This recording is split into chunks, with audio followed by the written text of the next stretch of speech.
Hello everyone, welcome back to the YouTube channel. I wanted to tell you about an engine I got. This is a John Lauson. Get it in here. It is serial number 15572. It's rated at 450 RPMs. It says it's a Type C, like Charlie, size ZA, and it's 2.5 horsepower. I've had this engine for a while and just now trying to get around to getting it going. This is a throttle governed engine, and my assumption is it had an igniter on it at one time and somebody's changed it over to a spark plug. I had this thing running on a little bit of brake cleaner earlier, but I've got to get into this gas tank because I can't get my camera in there to see if the gas tank's any good. So I'm going to take this down to Florida Flywheelers coming up here in a couple weeks and give it some run time. This is the first screen cooled engine I've seen with these really thick flywheels on them. They're pretty good.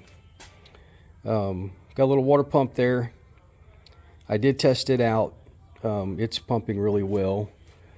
I took this part here off and flushed it out, cleaned it out real good, and rebuilt the oiler, so it's all ready to go. Valves are good and loose. So what I'm going to do now is disconnect the belt on the water pump, take off the fitting there, the hose on the water line there, and use my hoist and hoist this engine up. The gas tank is down here in the base, and I try to get underneath and pull it out, and it's got two cast bars go across there, so I got to pull the tank out from the top. So it's got 4 bolts here on each corner. I'm going to loosen those up, take those out, and lift this engine up, pull the gas tank out, check it out, make sure it's good. When somebody switched the igniter over to a spark plug, they put in this deal here that fires the engine. And I tested it. It's a throttler, but it's running pretty slow. Somebody had slowed it down. So once I get the gas tank situation done, I've got to somehow figure out how to mount a box on here for a battery and a Model T coil. And there ain't a whole lot of room on this cart, so I don't know how or high I'm going to do that, and maybe in here somewhere. But we'll get that figured out. So I'm going to pause the camera, get the straps on it, get the tank out, and we'll come back and check it out. Hang tight. Okay, we got the engine off, got the gas tank out, and as I figured, it's full of stuff. See these 2 bars down here? They're cast into the base, so that's why I was unable to get the tank out through the top. And just a quick observation of the tank, there's a hole there, and this top end is where you pour the gas into, and you can see it's been welded and patched there. Somebody made this wood on the bottom of it. Probably a pretty good idea. I'm thinking it keeps it from rattling. You see there's been a lot of patches to this tank over the years. And you can see the rust falling out of it. So what I'm going to attempt to do next, see if I can wash it out, put some water in it, and see if it's got any leaks. There's a lot of patches here around this tank. My guess is it's probably going to leak pretty good. but you never know. So if it doesn't leak, I'm going to attempt to wash it out and coat it with Red Kote and see if that'll get the job done. So hang tight and we'll come back after I get it washed out and see if it's leaking. To my utter shock and disbelievement, I filled this tank up with water up to the bottom of the side entrance here. That's where that water came out when I set it down. Put a plug in there where it feeds the engine, and believe it or not, this tank is not leaking. So since it's not leaking, I'm hearing some rubber. I'm hearing some, not rubber, some rust in there, and it's some more dust came out. So I'm going to attempt to get it out, clean it out, and see if I can Red Kote it, just to keep whatever is left in there. When I have big chunks in there that won't come out through the hole, what I like to do is stand the tank on its end and put some evapor rust in there. Evapor rust seems to want to break it up, and you know, maybe I can get some of that stuff out of there. So I'm gonna conclude this video for right now, and we'll come back after the tank is done and see what happens. Thanks everybody. Come on back.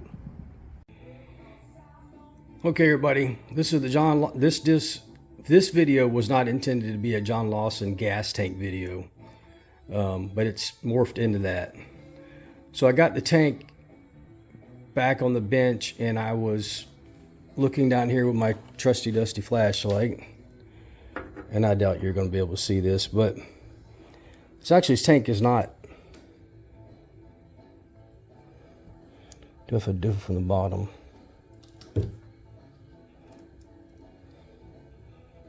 I don't think the camera's going to focus, but I got all the loose stuff out. What I did was I moved everything to the corner. I took this long screwdriver and went in and just started moving it up, down, and busting it out. I rinsed it about 3 times in water, and it's all out of there. So now what we got left in the tank is just a little bit of surface rust. I don't know if you can see that or not, but anyway, it's surface rust stuff in there. So I think what I'm going to do is I'm going to let it dry, turn it upside down, let it dry all out, and then take my air hose in there with some high pressure and blow some of that stuff out of there, blow whatever's loose. Then I'll vacuum it out with my vacuum. Everything should be dry and loose, and then from there I think I'm going to just Red Kote it and see what happens. And try that. There's 1,000 different ways to do this. I know guys that cut holes in the top of the tank and resolder them back. I have not done that before. I've always tried to keep the tank intact, but you know, there's different ways of doing it. I want to run this engine down at Florida Flywheelers here in a couple weeks, and so probably this summer I'm going to end up taking this out and seeing if John will make me another one. It's probably the best way to go, because I don't know how long this tank's going to last. It's not leaking now. I think once I get it coated, it might last a long time, but I would feel better with the new tank in. Okay, we're going to come back after this tank is dry and put some Red Kote in it, swash it around, and go from there. Thanks.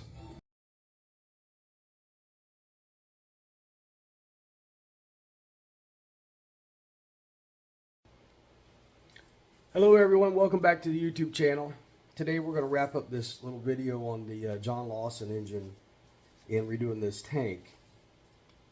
So when I last left off, what we were doing was I got the tank somewhat cleaned out. We didn't find any leaks, which is a miracle within itself.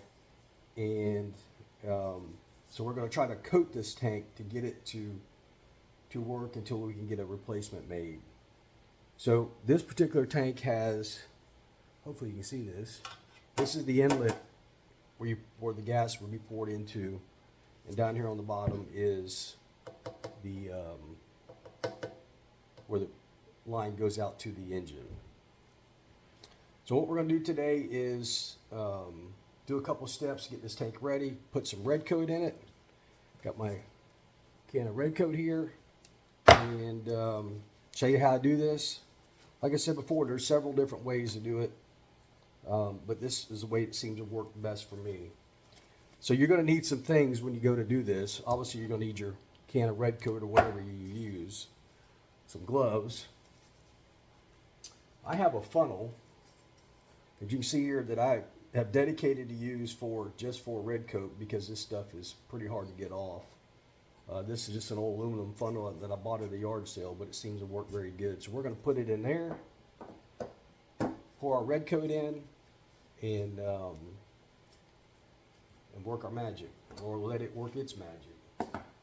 And what I'm going to do, I've already done it a couple times, but I got my air hose here, and we're going to blow in this tank and try to get whatever we can loose out of it, vacuum it out, try to get whatever loose stuff we can a little bit out. The more loose stuff you can get out, the cleaner you can make it, the better off it's going to be, and then we'll coat the tank.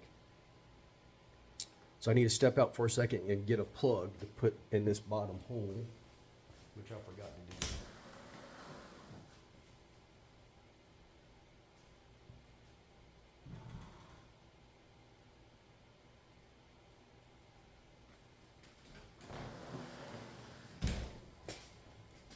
I'm going to put this plug in here. That's going to protect our threads going out into the, but first I'm going to blow it out. So let me grab the air hose, and we'll put it in there, blow it out what we can.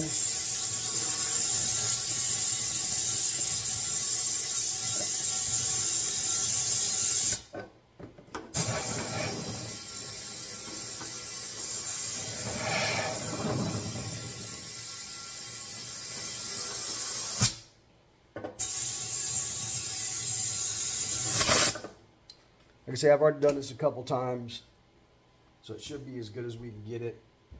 Let me get the vacuum. See if we can vacuum anything else out.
Okay, that's done. So we're going to pour it into, don't hear anything rattling around in there, so it should be pretty clean. Now I'm going to do is put on my gloves, get into this can of Red Kote. You're definitely going to want gloves for this stuff, and because it's going to stick to everything that you don't want it to stick to, including your clothes and your watch and whatever else you have on. Okay, make sure we're good here. So I got my trusty dusty funnel. Gonna have a rag ready. Get it wiped out.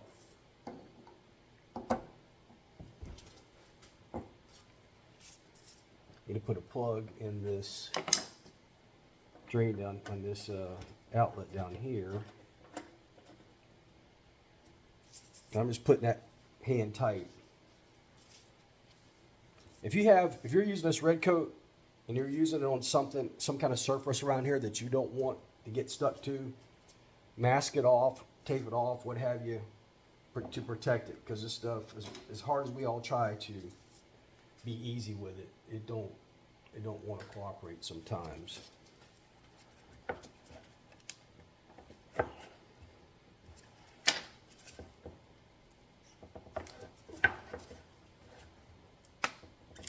Okay.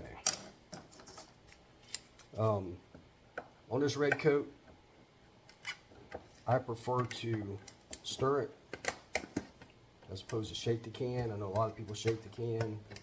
I think it's just a personal preference. So, also when you use a Red Kote,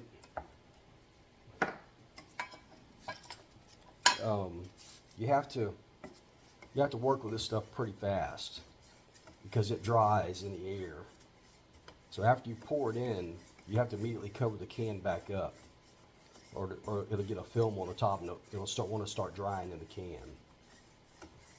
That's why it's better to pour an excess amount in there after you get it stirred up real good, and that way you can move it around in the can, get everything sealed pretty good, and then let it drip back out. That's what we'll do.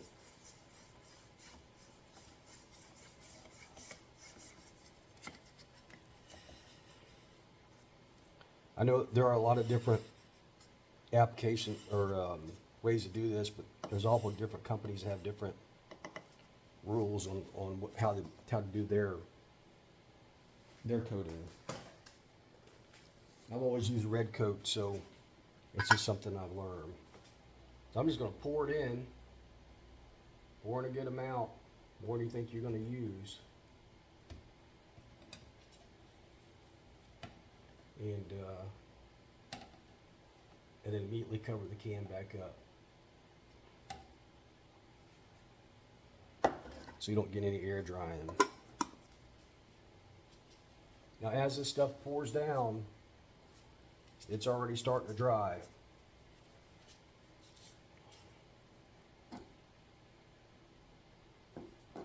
I'm just going to set our funnel over here. And what I like to do, when you pick up the can, you can kind of feel the weight of the liquid. So I like to tilt it enough to where you can actually feel the liquid kind of moving. And I like to get all the corners. Now remember, we got this one hole here in the top that's a dent. So I'm going to do it last. So if you hold the tank up, you can feel it moving. So now I'm kind of moving all the liquid to this corner.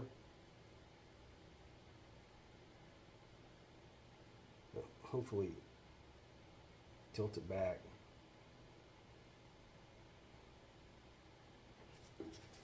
You got to be kind of slow and methodical about it, but you also got to kind of be fast before the stuff starts to dry. Now I'm kind of tilting it back to my left. All the fluid now is at what is now the bottom towards the top of the workbench of this tank. And I'm just very slowly tilting it back to the back to my left. And you feel as the liquid goes back to the back.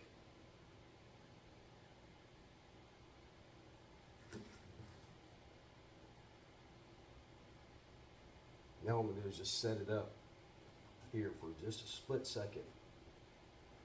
So as all this liquid is now moving down this side, it's going to slowly make its way down to the bottom. which will coat everything in here. Now I'm just going to tilt it back to this side.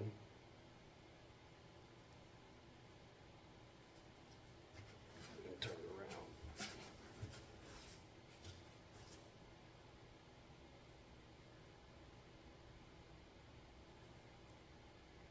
Now everything that was on the bottom here is now going this way. So now we'll take it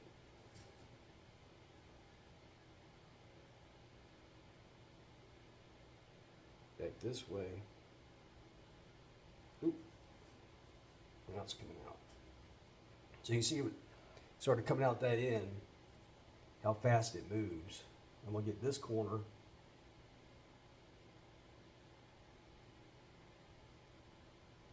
Let me wipe this up.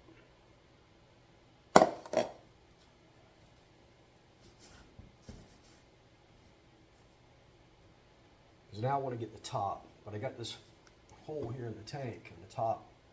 I'm not worried about it. I don't think that's going to hurt the performance of the tank, but I'm going to let it go all the way back down. So now it's coming back down, it's recoating all this, and I want to do the top here, but this is the top of the tank itself.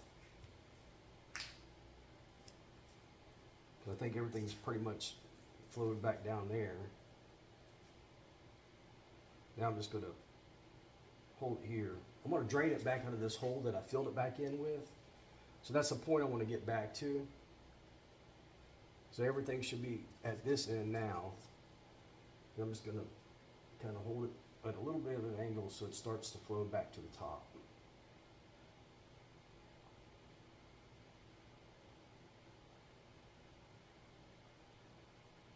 I should be able to see it.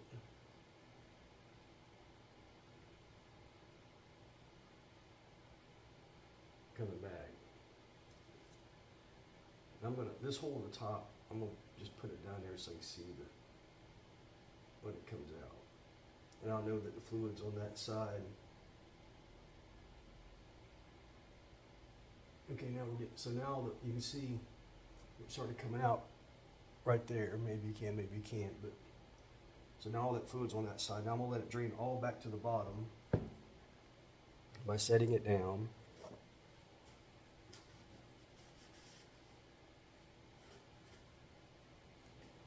What I've learned about this Red Kote is that if you get it on too thick, it takes a long time to cure, and sometimes it doesn't cure. So you want to get it in the important areas of the corners.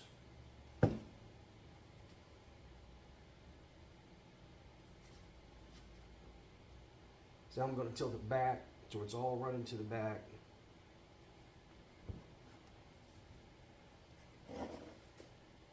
And here comes the messy part.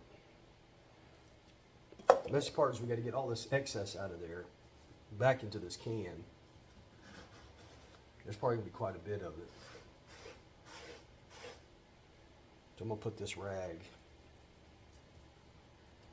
underneath the can, pop the lid back open, and we'll drain the excess back into the can.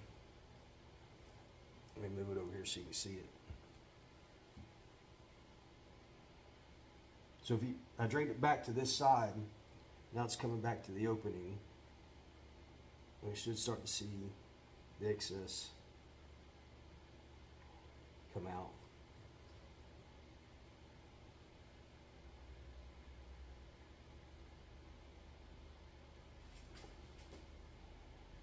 This is the part where you got to get it right, because if you don't get all the excess out, like I say, it doesn't dry in there very well.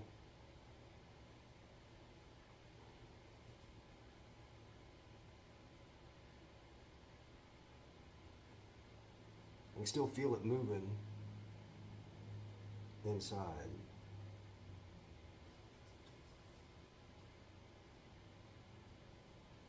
The tank. Oop, there it goes.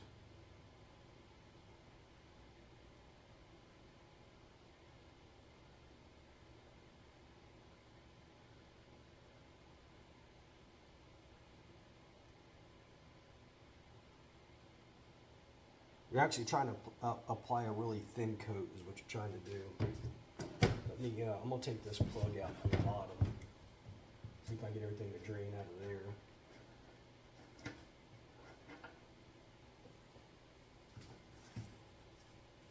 That might even be better.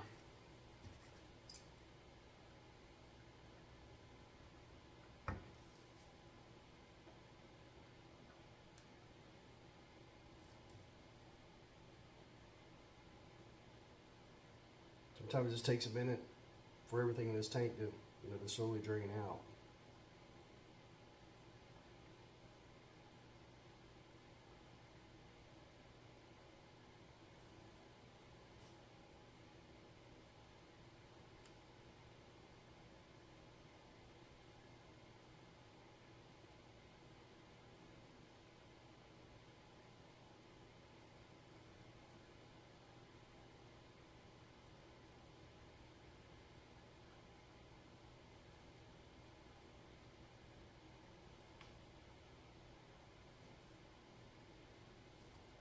Okay, looking pretty good.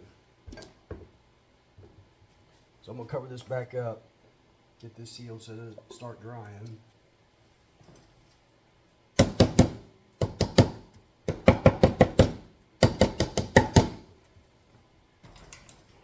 Seal the red coat back up.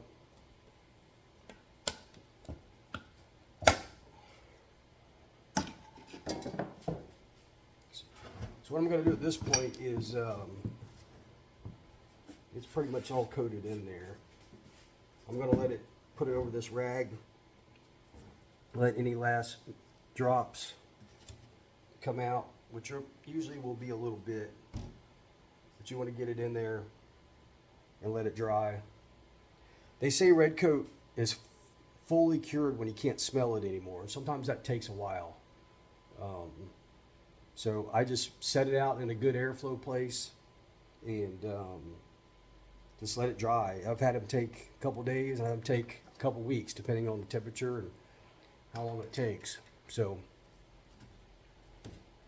don't look like we got any more coming out, but we'll let it still keep coming on out and see what it does.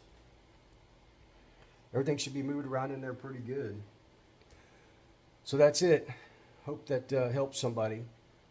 We're going to let this dry and stick it back in the engine and take it down to Florida Flywheelers and see if we can get it running. So I'll do a video on that, of this engine run down at Florida Flywheelers here in a couple weeks. Check back in for that. Thank you, everybody. Bye-bye.